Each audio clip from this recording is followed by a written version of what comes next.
Good morning to all and welcome. My name is Crystal Rivenbark, and I'm a loan officer with Virginia Community Capital, also known as VCC. We are a nonprofit organization that deploys capital in various ways in the state of Virginia primarily and other nearby states. Our nonprofit owns a for-profit bank, which is the department that I work in. We deploy some or most of our capital by way of commercial lending to businesses. Today's workshop is part of our technical assistance that we provide to the community when we ourselves learn about subjects that should be shared on a large scale. So on our screen is VCC, Virginia Community Capital, and our slogan, if you will, is "Let's do more together." We have the next slide, please. So I'm going to go over our products and services. We have three primary lending services. Three primary services, which are lending, advisory services, and investing. Today, our workshop would fall under our advisory services. Next slide, please. So I work in our small business lending division, and we handle business acquisition loans, debt refinancing, equipment financing, owner-occupied real estate, working capital lines of credit, and we are an SBA preferred lender. We handle SBA Express loans and lines, and we handle SBA 504 participations, as well as solar loans and USDA loans. Next slide, please. So this slide here is one example of the types of lending we offer, which makes an impact.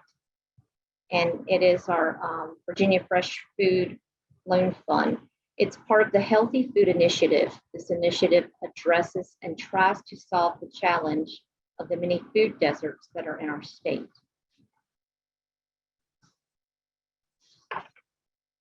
So, we have 3 physical locations, even though we cover the entire state. And again, some outlying areas in other states that are on our borders. Our locations are in Christiansburg, Richmond, and Norfolk, and I work in the downtown Norfolk office. And again, my name is Crystal Rivenbark. I am a loan officer, vice president of business banking.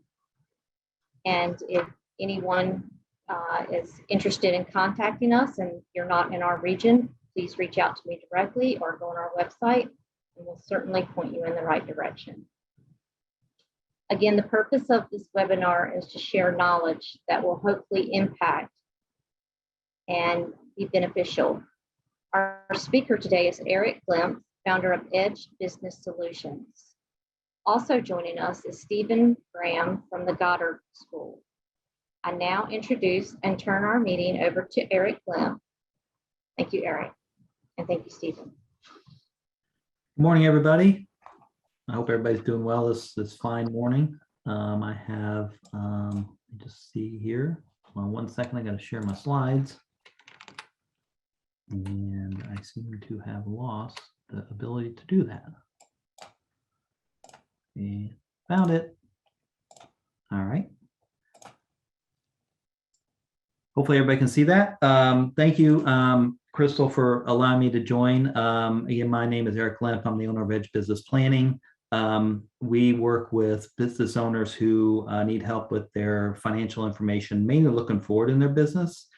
We've spent a lot of time working with a lot of business owners over the last year and a half on many different stimulus programs, including, the EIDL, the Paycheck Protection Program, and today we're talking about the Employee Retention Tax Credit, which is something that's been out there for a little bit, but it's very, it's one of those things that seems to confuse a lot of people. There's a lot of different, there's so many different programs out there that this one sort of got lost in the shuffle a little bit, but it's a pretty good program. And we want to spend some time today just kind of talking about what the program is and how it can help you and how you really apply for it. So I've got some questions that we've heard from other, businesses we've talked to, like, what is the employee retention credit? Is this really worth my time, spending time filling out the paperwork and doing, figuring this out? Is it really worth it?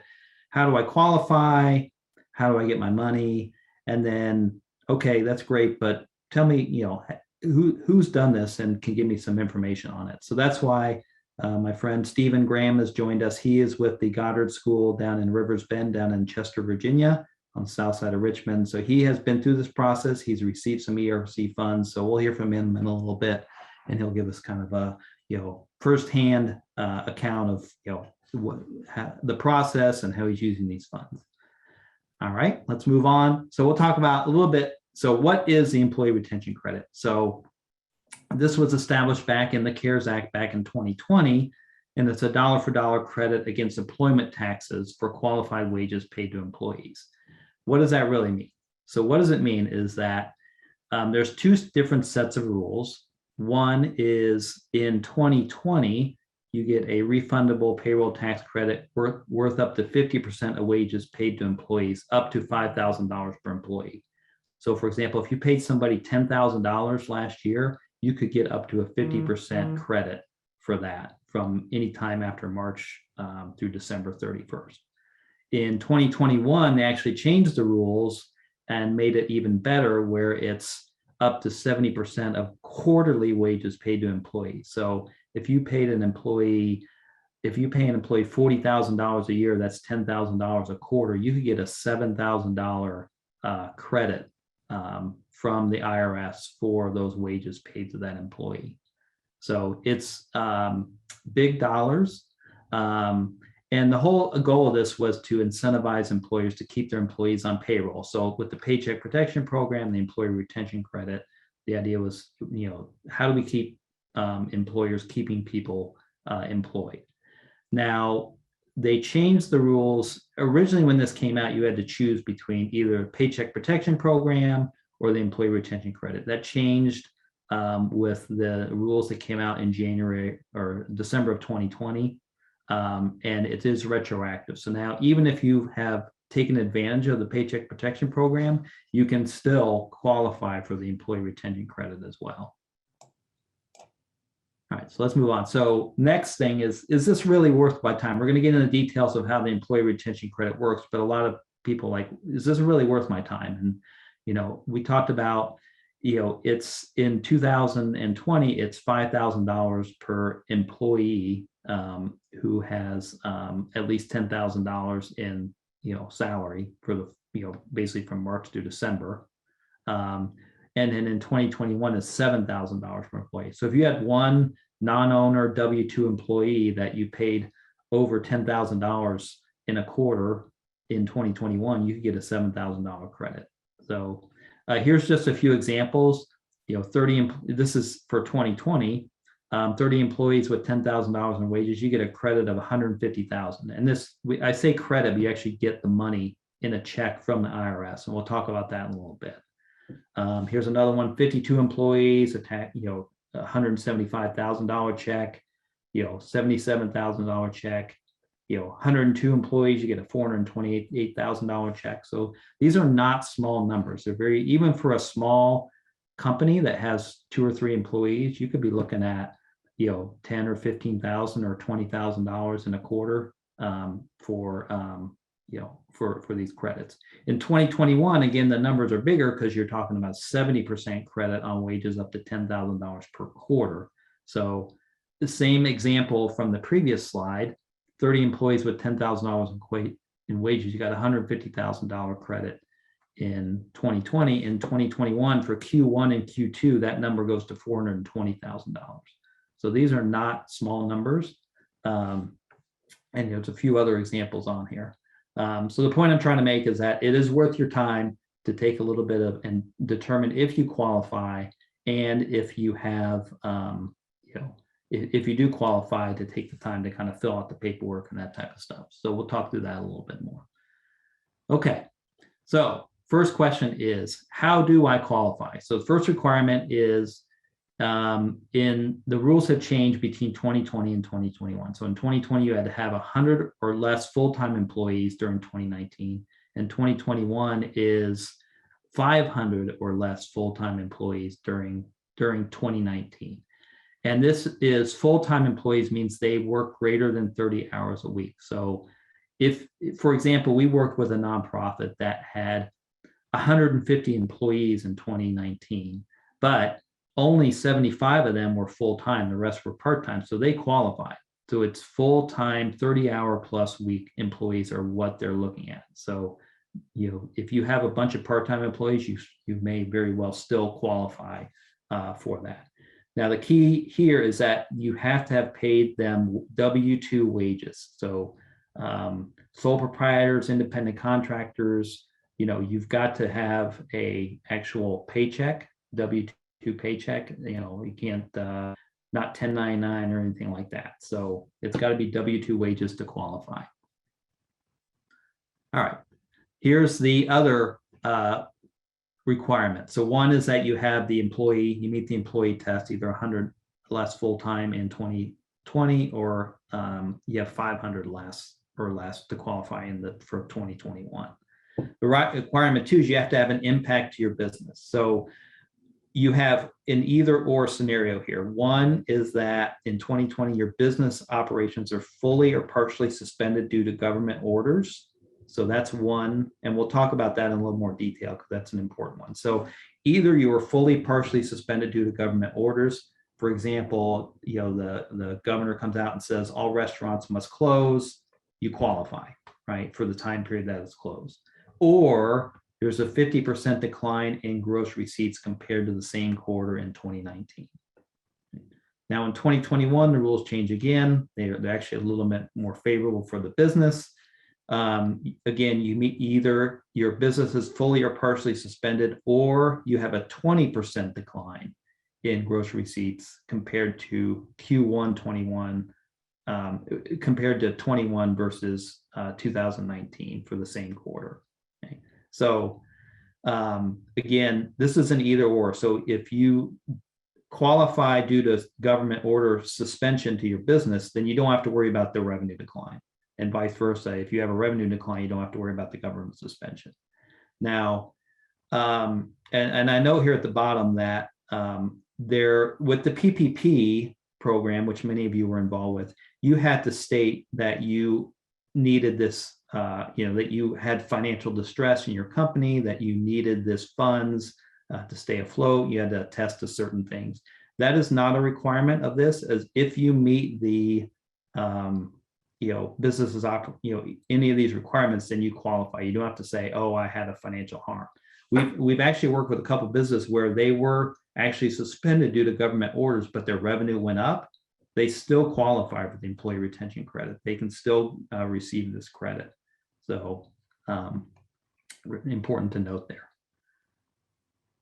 Okay, let's move on. I'll talk about this a little more, and then we'll stop and see if there's any questions to start with. So the main thing is that you can take advantage of PPP, employee retention credit, and the COVID pay through the FMLA Act, that you get some COVID pay credits through that. But you must use separate gross payroll. So you can't. So you have to look at your payroll and say, this payroll goes toward PPP, this payroll goes to ERC, this payroll goes to COVID pay. You can't double dip. You've got to, and so that takes a little bit of extra work with, that's why, we work with a lot of business to help them understand how to maximize that between the different programs you have. But the key there is, if you use your payroll dollars all for PPP, you may not have enough left to use for ERC. You kind of have to look at that. You can retroactively apply through this program. You use the 941X form, and we'll talk about that in a minute. But you have up to 3 years to apply for this, so it's not as urgent as some of the other programs, but you can apply for this retroactively. So you can go back to the second quarter of 2020 and say, I am eligible for this, and I'm due a refund. The last thing is, almost all instances, the majority owner and the majority of the owner's spouse's payroll is not eligible as qualified wages. So this was a recent ruling from the IRS. I won't go into all the details, but basically your owners are in almost all circumstances, their owner pay is not eligible for the employee retention credit. Okay, let's stop for a second and see if there's any questions we have. Crystal, do you have any questions there? Crystal, you're on mute, I think. Crystal, you're on mute. Thank you. Thank you. There are three. Okay. So the first one is, do gross receipts include grants received? Generally, no. So if you're receiving, if you receive PPP or other stimulus related grants, those are usually, in most cases, not, you're able to exclude those from your gross receipts calculation. Next question is, can you please clarify the use of prior qualification?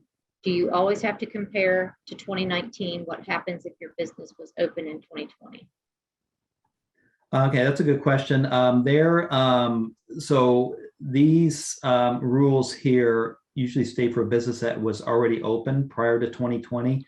In a minute, I'll talk about, there is a new provision that's recent for startup businesses. It's called startup recovery businesses.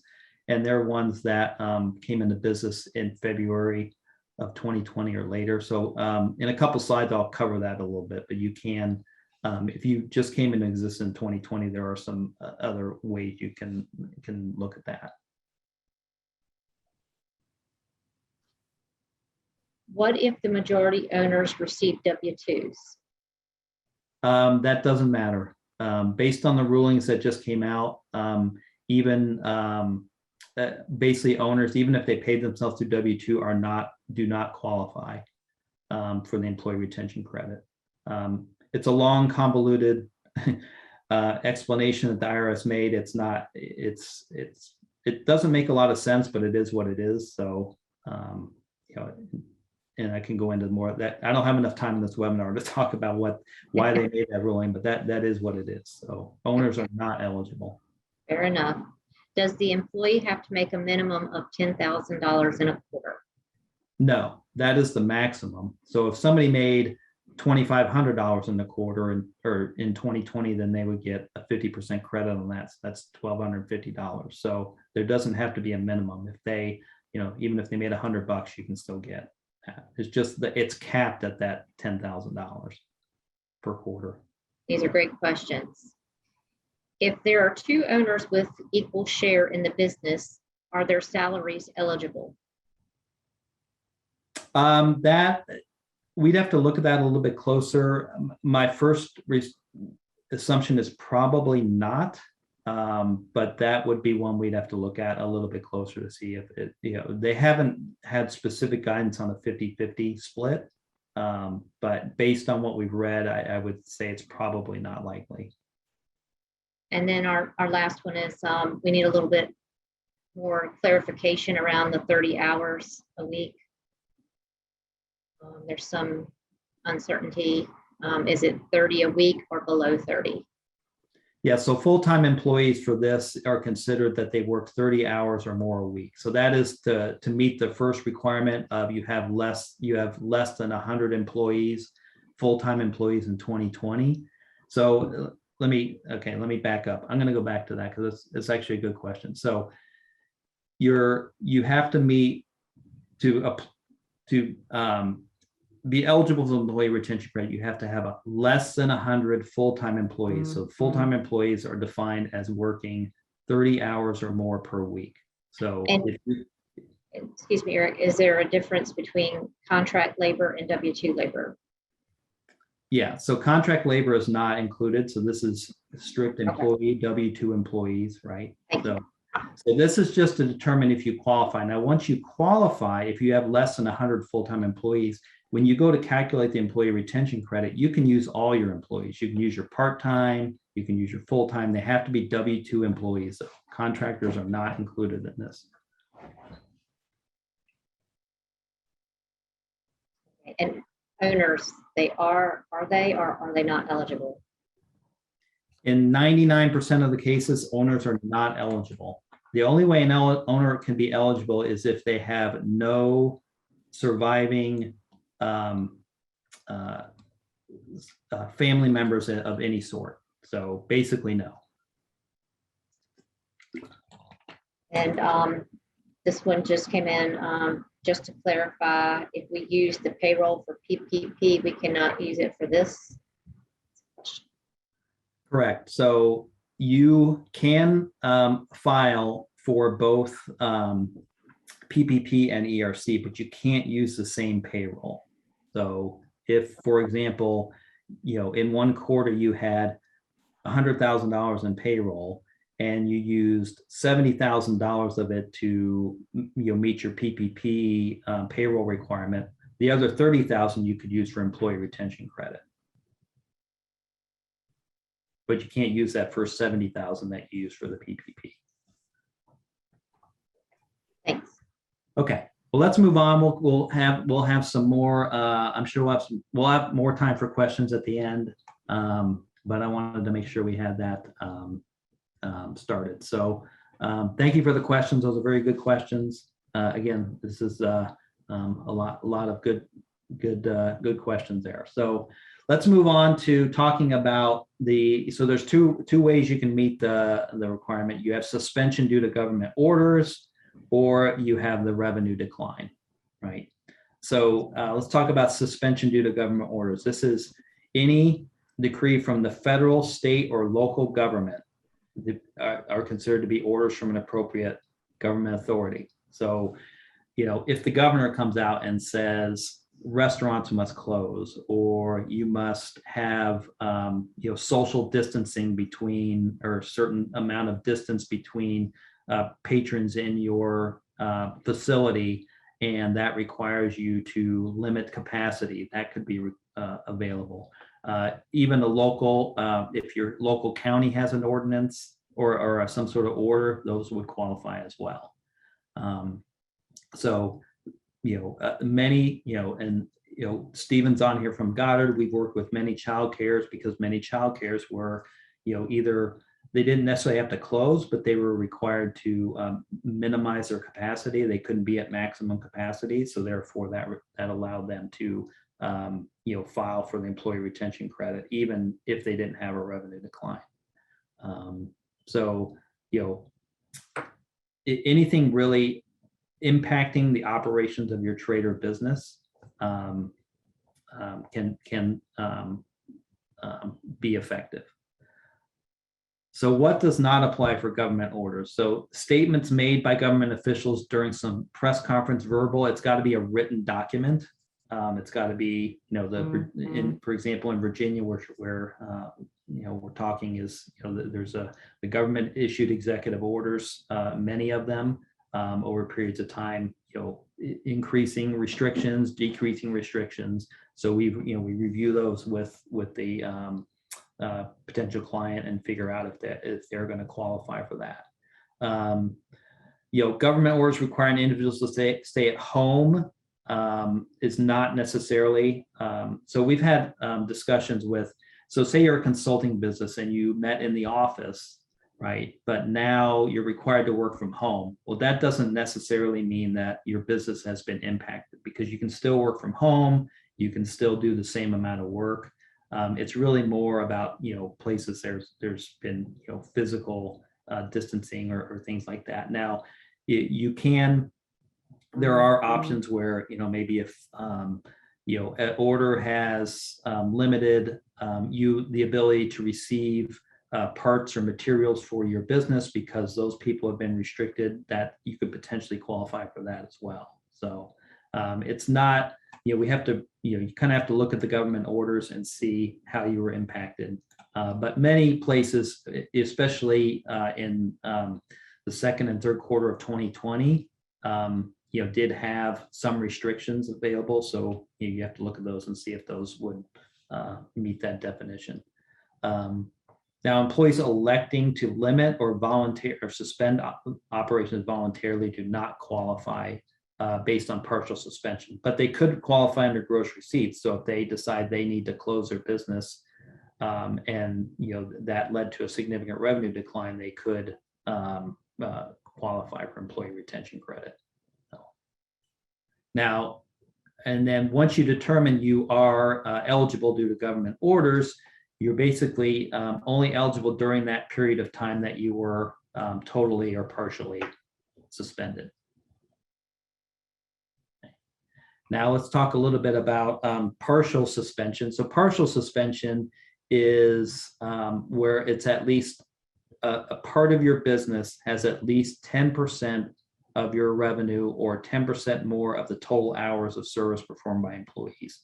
So it's a pretty, it seems a little confusing, but it's a pretty low bar, to be honest.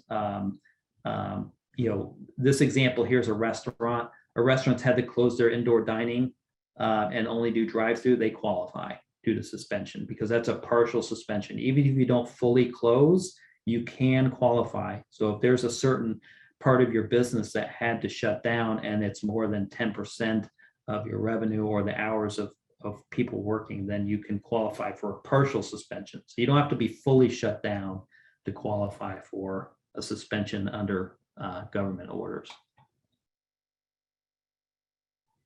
Okay.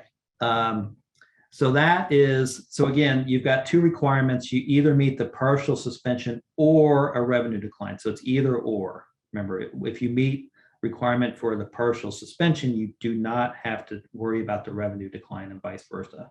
So it's an either or thing.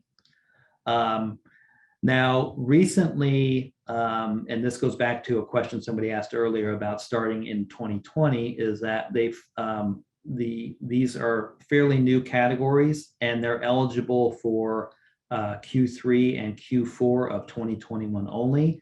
But there is two new categories for a severely financial distressed employer that they had more than a 90% loss in gross receipts in 2021 when compared to 2019. They basically can pretty much include all their wages and receive an ERC credit. And then there's the recovery startup business. So the business that was established after February 15th of 2020. So they, after February 15th, the previous rules were based on businesses that were already established before COVID started. That was defined in the CARES Act. So that's that February 15th date. So they added this to say, if you started your business after February 15th, you could still qualify as long as your gross receipts do not exceed $1 million. And they talk about this 3-year taxable period, which makes no sense because you just started your business. But basically, you have to look and say, how long have I been in business, and kind of annualize that revenue. So if you started in March and you were in business March, April, May, and June, or March, April, May, that's 3 months, and you generated $50,000 in revenue over those 3 months, that's $200,000 annual revenue, you would qualify. So you basically look at that and see. So the good thing about this is it's helpful for new businesses that started right around the time that all this happened or after. And you don't have to satisfy the gross receipt test or the suspension test to qualify. You are limited only up to $50,000 employee retention credit for this. You're only $50,000 for that. So there is a cap on it, but it is available. And it's only for Q3 and Q4 of 2021, but it is available for businesses who started in 2020 or later. Okay, let's talk a little bit about how I get my money. So how this works is the credit reduces what's usually paid by the employer for their Social Security taxes. So this is the wages that you pay through your payroll, which is basically the 7.65%. Now, most businesses will say, well, I don't have near the amount of money, I don't have near the amount of taxes taken out that I would get back from this employee retention credit. And the IRS says, that's fine, we'll write you a check. So you just have to fill out the forms, send them it, and they'll say, okay, you are due this amount of money, $100,000, whatever the number is, they'll write you a check. So how you do this is there's a couple ways. The main way is you have to file a 941X. And this is a payroll report. It's the IRS form 941X. It's related to basically amending your payroll withholdings that normally your payroll provider would do this on a quarterly basis. They file a 941. The 941X is an amended return. You fill that out, and basically you would request this credit. The credit would be, say it's $100,000. Now, a couple of things with this. One is that this is one of the few forms at the IRS that you must mail to them. They do not have an electronic way to submit this form, which is kind of crazy in and of itself, but that's where we are. So you have to mail the form in. The IRS is extremely, extremely behind on processing paper, especially paper returns. So I'm telling people, normally the IRS says when you file a 941X, it's 6 to 8 weeks to get your refund. Now it's taking months. We've had people file this in March, late March, early April, and still have not seen a refund. So do not expect this money to come quickly. It will come, but it's not a fast. It's going to take several months to get this money back. Now, there are ways, if you qualify in the current quarter, to get it faster, either filing with your 941 with your payroll provider, or you can file a Form 7200 for an advance payment. So you can request that payment quicker. That's really only for the current quarter or future quarters as well. But to be clear, this money is available. There's no, haven't said there's a cap on it or anything like that, but it will take time to receive these checks from that.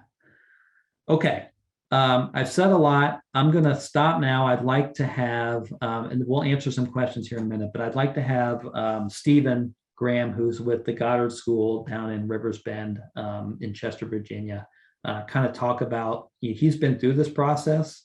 He can talk about the pains and the good and the bad of it, but he can give a little perspective on what he's seen, and then we can take some questions. All right, everybody. Some of that information, Eric, was even new to me. Thank you. This is a slow process. It's not like PPP. It's much more complicated, and you need someone like Eric or whatever to even be aware of it.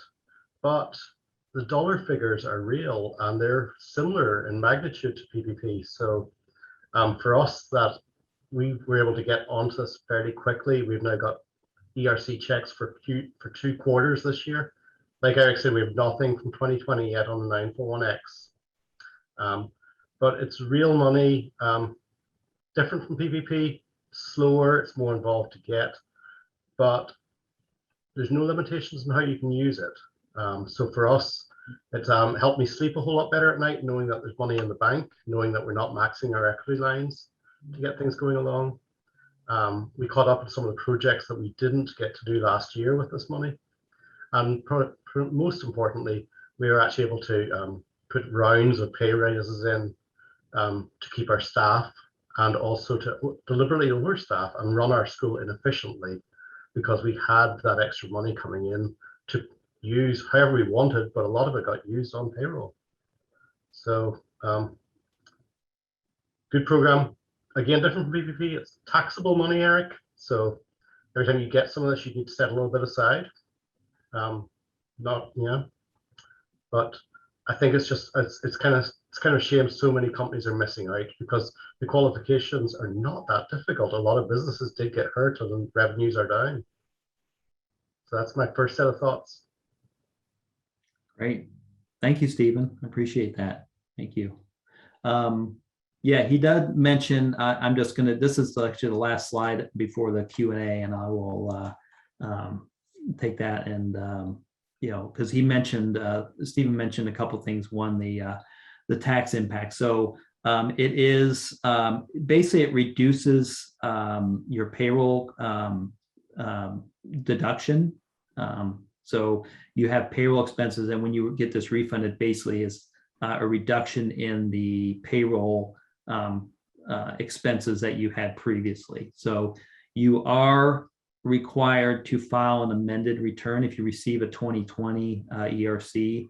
You do need to work with your tax advisor and file an amended 2020 return.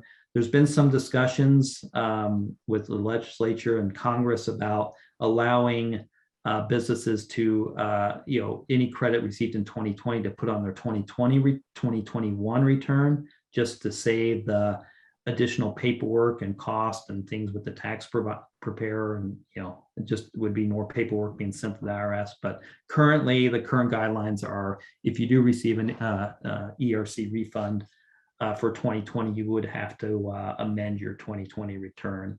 And it would increase your taxable income by the amount of the refund you received. So just to be clear on that. Okay. All right, that was a lot of stuff, I know. Hopefully that was helpful. We've got time for questions. We've got plenty of time for questions. So let's do that. Okay. First question, do you know how this program treats worker-owned cooperatives, W-2 paychecks, but everyone is technically an owner? That is an interesting question. I do not have an answer on that one. That was one we haven't, I'd have to do a little research on that to see on that.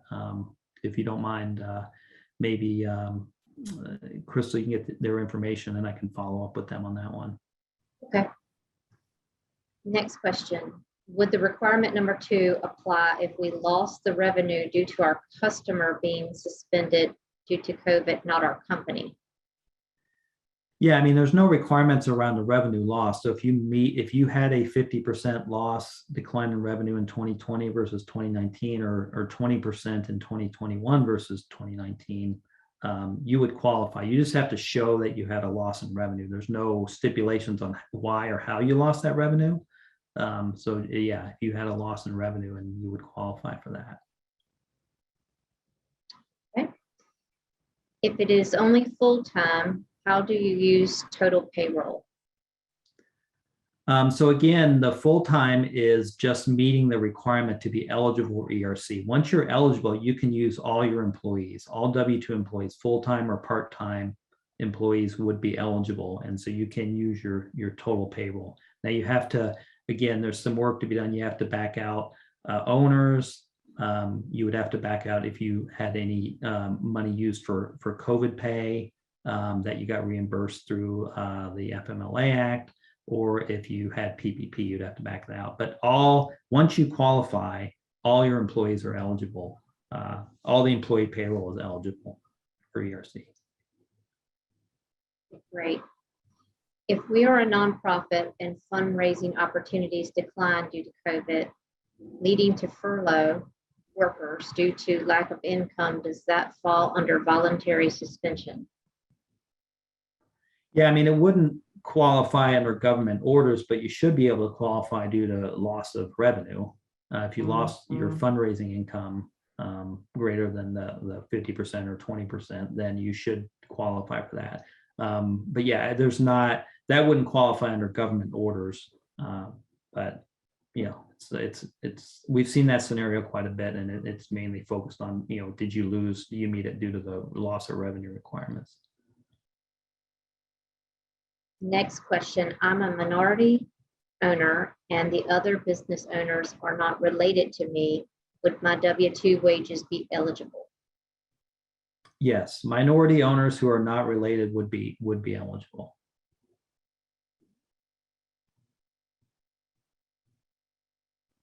Would this be considered unrelated business taxable income if paid to a nonprofit organization?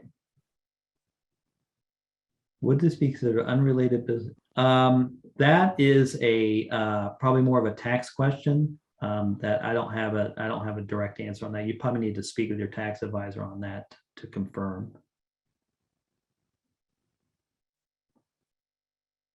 And then, sorry, they're shifting as I'm speaking. I do have one here that says if you only qualify for the first PPP are able to still qualify for this. The answer is yes. If you didn't, ERC eligibility has nothing to do with PPP eligibility. So if you didn't, take PPP at all, or you didn't take the second draw, you can still qualify for ERC.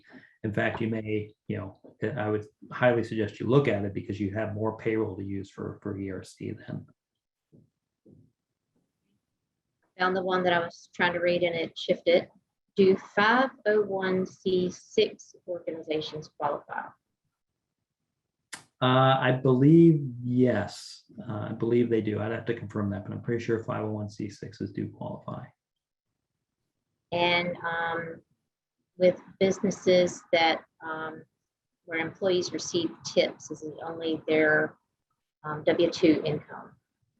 No, you can include cash tips. Tips can be included as part of payroll as long as you track it and can show it. But yes, tips can be part of your payroll that you use for ERC credits. Nonprofit providing home visiting services pivoted to virtual services performed by staff working from home due to lack of social distancing space at the office. Partial suspension? Potentially, if we can determine what government order they were, under that said they must social distance, they would be eligible for the time that suspension was in place. What we've seen is that some businesses were like, I'm gonna, I had a governor order. They said I was suspended or had to social distance, so we did what they just mentioned. But after a while, the governor's order goes away, and they still continue to do, maybe they continue to work virtually. Then they're only eligible during the time that the suspension was the government order or the government order was in place.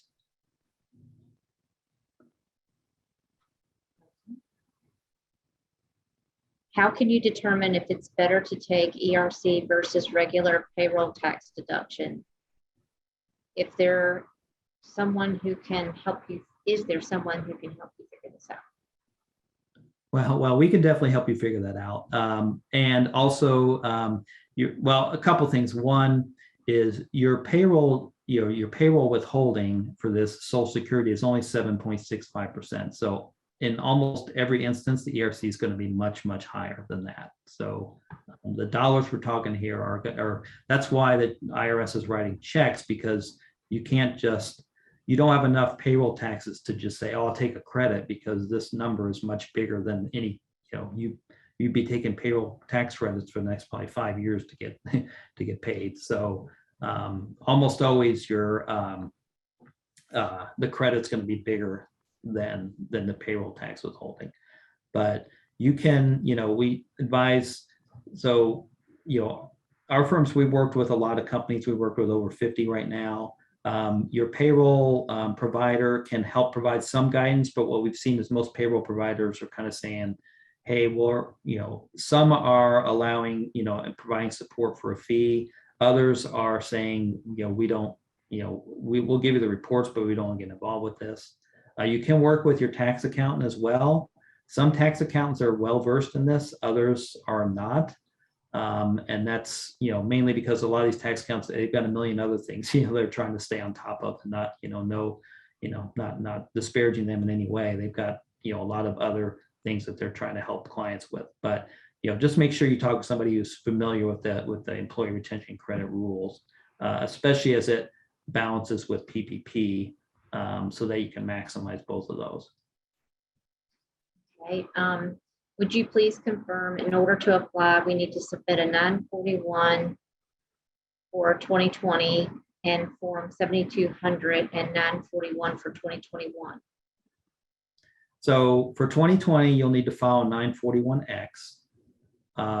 For 2021, for Q1 and Q2, since they're passed, you would have to file a 941X.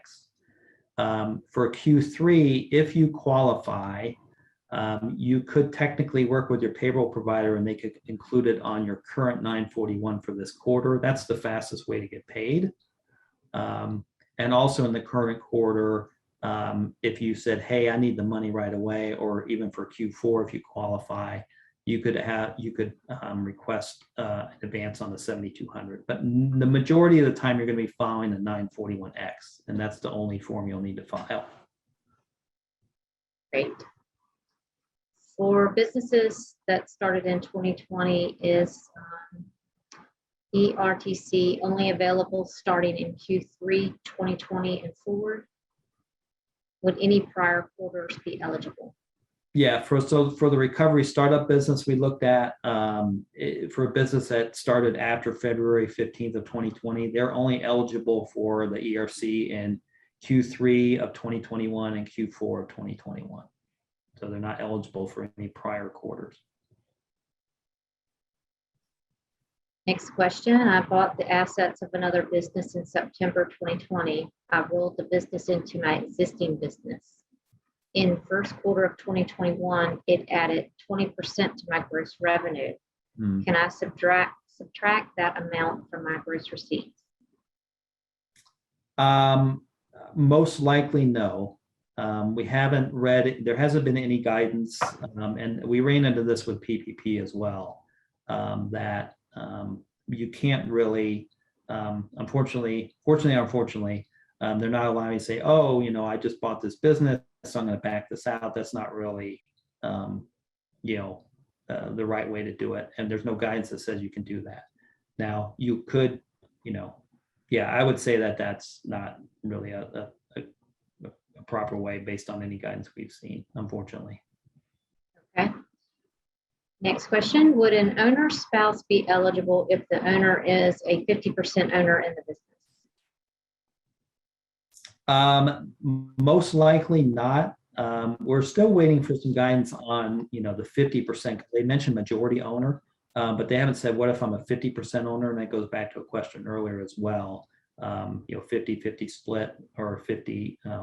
But if it's a 50-50 split, that's kind of up in the air. If it's 50% and then there's two other owners and they're at, less than 50 each, then he's a majority owner. He or she's a majority owner, and the spouse would not qualify. Next question is, we opened our business January 1st of 2020. For PPP, we were able to look at Q1 versus Q2.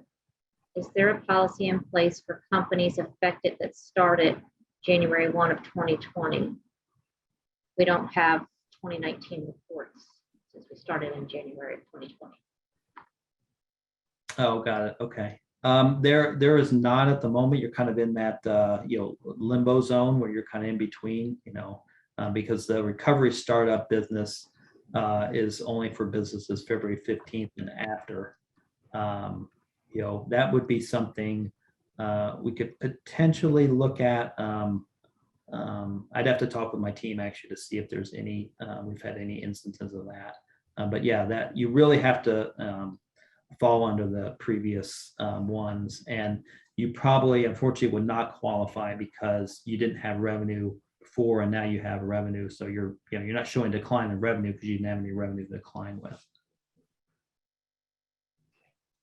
Last one, we have one W-2 employee at 30 hours, but annualized, he makes less than $12,000 for the year, so no taxes have needed to be taken out. Does the employee need to be someone who we required to take taxes out for? Interesting. Well, you should still be paying employer tax on that employee, but the answer is, no, there's no requirement that you must have had taxes taken out if they qualify, but you should have been paying employer payroll taxes on that employee anyway. Right. There's one more.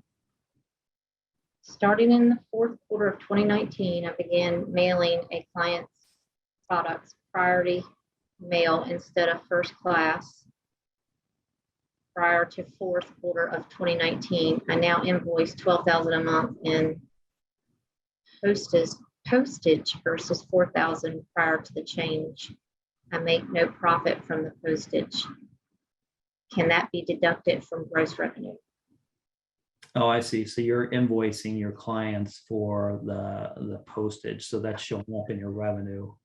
So if you're showing that as revenue, there's there really aren't any guidelines that say, oh, hey, can I take this out or this out or this out? I mean, the IRS is not going to, look too kindly on that. Now, this comes back to the question of, are you conservative or are you aggressive? I mean, there's always gray areas and all these things. You could, make that argument. I wouldn't recommend it, mainly because, there's the only things that the IRS said you can really back out is if you received any other stimulus payments, grants and those type of things. But if you're, unfortunately, they're looking at gross receipts and not the, net profit of the business. So obviously your costs went up, so you're billing more, but, if your revenue went up or you don't meet that 50% or 20% test, you won't qualify. Good. Okay. Let me check. I can have one more. I think I heard that if you didn't have 2019 revenue and you started your business before February 2020, you would compare 2020 revenue to 2021 revenue instead. And if there was a 25% drop in 2021 versus 2020, you'd qualify for ERC. Is this correct? I'm just reading the question again. If you didn't have 2019 revenue, you started your business. Oh, before you would compare 2020 revenue to 2020 revenue instead. I would have to check to my team. I haven't specifically heard that one. I think that from what I've seen and heard is that, if you're in that, where you don't have, if you started before February and you don't have revenue, that's basically saying my revenue grew, right? Because you had 0 in 2019 and now you have money and revenue in 2020, unless you meet the recovery startup requirements in February. So I think that would be a very aggressive strategy that I have not read any guidance that said that that's a valid way to do that. Then another one, an organization was in existence in 2019 but did not have any W-2 employees. Are they eligible if they now have W-2 employees that they paid payroll taxes on? Yes, if they meet the other requirements. So if they were in existence in 2019, that's part one. And then, but if they either have to meet the suspension due to government orders or revenue decline. So if they do meet those requirements and are eligible, then yeah, they can use the ERC dollars or the payroll that they have available to them. Okay, great. I don't see any more questions. Yeah, that was a lot of good questions. They were. And Eric, that was this is really great content and information. And we're really happy that you were able to join us this morning. And thank you, Stephen, for joining us as well. Again, to all, we always like to pass along information that we think is going to be beneficial and help you prosper and help you grow. And once you've contacted Eric and let him process your payments, and when you receive your payments, please think of VCC when you're ready to finance a building or buy some equipment and inject that check that you're going to be receiving into your project. We're here to help, we're here to serve, and we thank you all. Thank you, everybody. Thanks, Stephen. Thanks, Crystal. Take care. Bye-bye. Bye. Thank you, guys.